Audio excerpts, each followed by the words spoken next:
ሰላም ጤና ይስጥልን ክቡራን የዩቲዩብ ቤተሰቦች፣ የሰዓቱን አጫጭር መረጃዎች እየቀርብ ያለው እስከ ፍጻሜው አብራችሁን ቆዩ።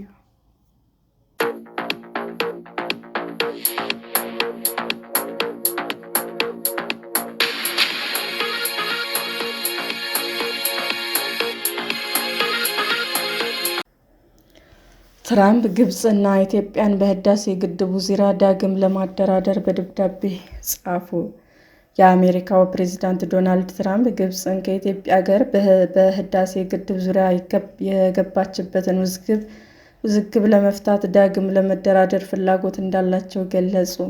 ዶናልድ ትራምፕ ለግብጽ ፕሬዝዳንት አብደል ፈታህ አልሲሲ በጻፉት ደብዳቤ ላይ አገራቸው በህዳሴ ግድብ ዙሪያ የጀመረችውን የማሸማገል ጥረት መቀጠል እንደምትፈልግ ገልጸዋል። ፕሬዝዳንቱ አርብ ጥር 8 2018 ዓ.ም በጻፉት ደብዳቤ ላይ ፕሬዝዳንት አብዱል ፈታህ አልሲሲ በእስራኤልና በሐማስ መካከል የተኩስ አቁም እንዲደርስ ለሰጡት ውጤታማ አመራርም አድንቀዋቸዋል። ግብጽ ከመስከረም 26 2016 ዓ.ም በኋላ በእስራኤልና በሐማስ መካከል የተቀሰቀሰውን ግጭት ተከትሎ የቀጠናው ደህንነትና ሰብአዊ ቀውስ በመፍታት በኩል ለነበራት ሚና ምስጋናቸውን ገልጸዋል። ፕሬዝዳንት ትራምፕ ባለን የግል ወዳጅነት መንፈሱና አሜሪካ ለግብጽ ሕዝብ ሰላምና ደህንነት ባላት ቁርጠኝነት በግብጽ እና በኢትዮጵያ መካከል ያለውን የአባይን ውሃ መጋራት ጥያቄ ለአንዴና ለመጨረሻ ጊዜ በኃላፊነት መንፈስ ለመፍታት አደራዳሪነቷን ዳግም ለመጀመር ዝግጁ ነኝ ሲሉም ትራምፕ በደብዳቤው ላይ አስፍረዋል። ኢትዮጵያ በአባይ ወንዝ ላይ ህዳሴ ግንባታ ከጀመረችበት ጊዜ አንስቶ ከሱዳንና ግብጽ ጋር አለመግባባት ውስጥ ቆይታለች። ግብጽ፣ ኢትዮጵያና ሱዳን ላለፉት 14 ዓመታት በአባይ ወንዝ ጉዳይ ላይ ከስምምነት ለመድረስ ሲደራደሩ የነበረ ሲሆን እስካሁን ሦስቱም ሀገራት የሚያስማማ ሁሉን አቀፍ መግባባት ላይ መድረስ አልተቻለም። ኢትዮጵያ ባለፈው ዓመት መጨረሻ ላይ አጠናቃ ያስመረቀችው ታላቁ የህዳሴ ግድብ ከ5000 ሜጋዋት በላይ የኤሌክትሪክ ኃይልም ያመነጫል።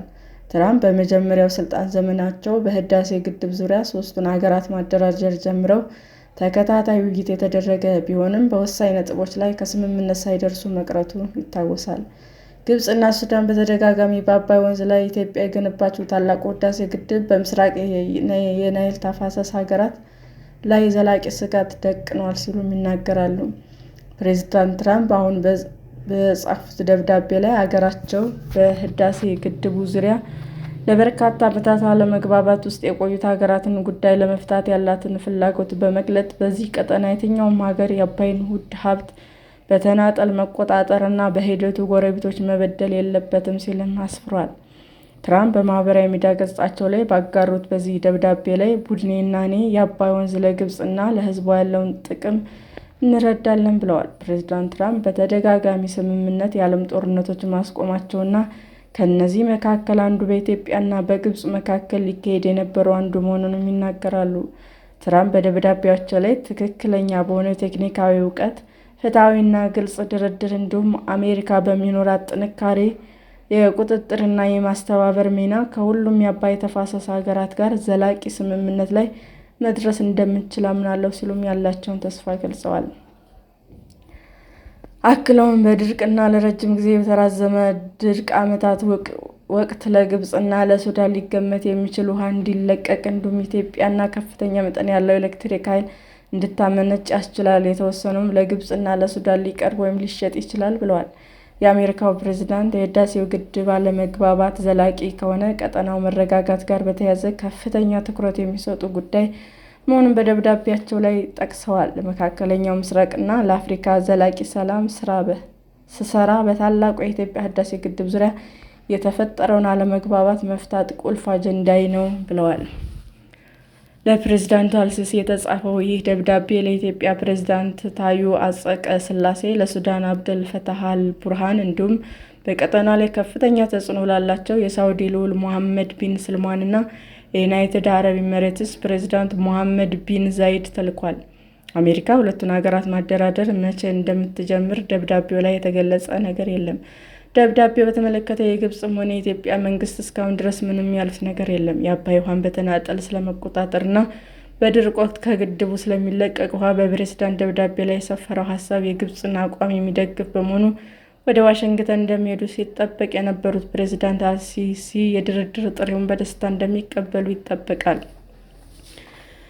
መንግስታዊ አል-አህራም ጋዜጣ በፕሬዝዳንቱ ደብዳቤ ላይ የሰፈረው የቋንቋ አጠቃቀም የግብፅን አቋም የሚደግፍ እንደሆነ ተደርጎ ሊተረጎም ይችላል ሲልም ጽፏል። ኢትዮጵያ በግድቡ ምክንያት በተፋሰሱ ሀገራት ላይ የሚደርስ ጉዳት እንደሌለ በመግለጽ በተፈጥሮ ሀብቷ በፍትሃዊነት የመጠቀም ሕጋዊ መብቷን እንደምትጠቀም በተደጋጋሚ ስትገልጽም ቆይታለች።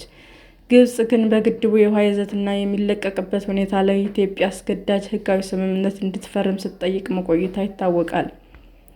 የአሜሪካው ፕሬዝዳንት ዶናልድ ትራምፕ ዳግም ወደ ስልጣን ከመጡ በኋላ ዋሽንግተን የግድቡን ግንባታ በገንዘብ ደግፋለች ብለው የተናገሩት ቢሆንም አዲስ አበባ ግን ከኢትዮጵያ ውጭ የማንም 74 ሳንቲም በግድቡ ላይ አልዋለም ስትል አስተባብላለች። ከ5 ቢሊዮን ዶላር በላይ ወጪ ተደርጎበት ግንባታው የተካሄደው የህዳሴ ግድብ 1.78 ኪሎ ሜትር የተዘረጋ ሲሆን 145 ሜትር ከፍታ አለው። በዓለማችን በርዝመቱ የሚታወቀው የአባይ ወንዝ 85 በመቶ በላይ ውሃውን የሚያገኘው ከኢትዮጵያ ነው። የወንዙን አብዛኛውን የምትጠቀመው ግብፅ በኢትዮጵያ ግድብ መገንባቱ የውሃ መጠን ይቀንስብኛል ስትል በተደጋጋሚ ከሳለች። ኢትዮጵያ ይህንን ውንጀላ በተደጋጋሚ ውድቅ አድርጋለች። ግብፅ ከአውሮፓውያኑ በ1959 የተፈረመውና አብዛኛውን የወንዙን ውሃ ድርሻ የሚሰጣትን የቅኝ ግዛት ስምምነት በመጥቀስ የወንዙን ውሃ ሙሉ በሙሉ በበላይነት ለብቻ የመጠቀም ፍላጎት አላት በማለት ኢትዮጵያ ይህን ሁኔታ መለወጥ እንዳለባት ስትከራከር ቆይታለች። ኢትዮጵያ በአባይ ወንዝ ላይ ያላትን ድርሻዋን ባረጋገጠ መልኩ ፍትሐዊና ምክንያታዊ አጠቃቀም ላይ ስምምነት እንዲደረስና ታላቁ የህዳሴ ግድብ የግብፅ የውሃ ደህንነት ላይ አደጋን የሚጥል አይደለም ስትልም በተደጋጋሚ ገልጻለች። ሰላም ጤና ይስጥልኝ ውድ የዩቲዩብ ቤተሰቦቼ እንዴት ናችሁ? አዲስ ጀማሪ ነኝና ሰብስክራይብ ያደረጋችሁ አበረታቱኝ። አመሰግናለሁ። ክቡራን የዩቲዩብ አድማጮቻችን ለሰዓቱ ያቀረብኩላችሁ አጫጭር መረጃዎች ይህንን ይመስል ነበር። በሌላ መረጃ እስክንገናኝ ሼር፣ ላይክ፣ ሰብስክራይብ እንዲሁም ቢቀርብልን የምትሉት መረጃ ካለ ኮሜንት እያደረጋችሁ ቸር ቆዩን።